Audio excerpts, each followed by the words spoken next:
Well, some watch for the football game while others watch for those commercials. Dina is standing by with a branding expert to see which ads actually work. Yes. Okay. So I know I actually put a poll on Twitter and on my Instagram, and a lot of people didn't like the ads yesterday, but we want to go through the ones that did work according to some of our experts in the field. So this morning we have Scott Conway, who is the creative director over at Agency Misfit. Good morning to you. Good morning. All right, so first of all, thanks for waking up with us early after the game. I know that probably wasn't very easy, but let's go through. I'm actually going to show the first commercial, then we're going to talk about it after. You really liked this one, the Sam Adams horses, so let's show a little bit of it here. So it starts with the Clydesdale. So, okay, Scott, tell me why this was so significant, this opening scene, and how this company pivoted. Well, I think it's very interesting with Budweiser not being, for the first time in 37 years, Budweiser not advertising on the Super Bowl and not having the iconic Clydesdales. You know, Sam Adams pivoted and saw this as an opportunity to actually use the Clydesdales in their own way. I thought it was smart, funny, relevant, and it was a great pivot. Yes, I have to agree with you. And at first, because I knew Budweiser wasn't going to have any ads this year, when we saw the opening scene with the horses, I thought, wait, I thought they weren't going to have. And then there it was. It was Sam Adams. So it was pretty funny. A funny pivot. Honestly, they're making people from Boston likable. How is that possible? Wow. Wow.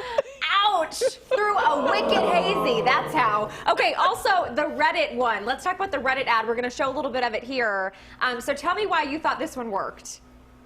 Well, I mean, blink and you miss it, right? It was a 5-second ad from Reddit. They're coming off the heels of the Wall Street Bets quote-unquote scandal. Yep. And, you know, I thought it was a really smart idea. I mean, you don't need a huge production budget to make a splash on the Super Bowl, and Reddit showed us how to do that. Yeah, so it basically said, if you're reading this, we couldn't really afford it, but here it is anyway. And it was actually very genius. I have to agree with you there. It was a funny approach. You didn't have to kind of stand there and look at your screen, though, to see what it said.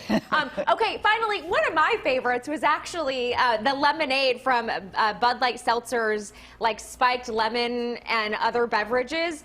I thought this was super funny. I laughed out loud in my house. How about you? Oh, absolutely. I mean, I think we can all agree that 2020 was definitely a lemon of a year. And I mean, they literally captured in every scene the worst parts of 2020. And I thought that was a great use of lemons for their lemonade seltzer. And, you know, ultimately it made me laugh. Yeah, it's really the whole when it rains it pours mentality, and everybody's just running, trying to dodge the lemons, not get hit. I love if we can keep the video rolling here, there's the part with the bride and groom underneath the table too, because it's raining on their wedding, right? Because so many weddings had to get canceled. MLB was really the first big sports industry to get hit by this, and so they really, I think, captured almost everything that got hurt in 2020 in this one ad. I liked it a lot.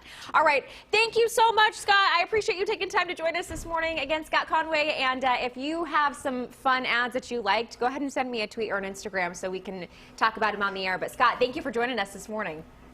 You got it. All right, back over to you guys. So good. You're right. The lemon, that was a good one. Guys, that was funny.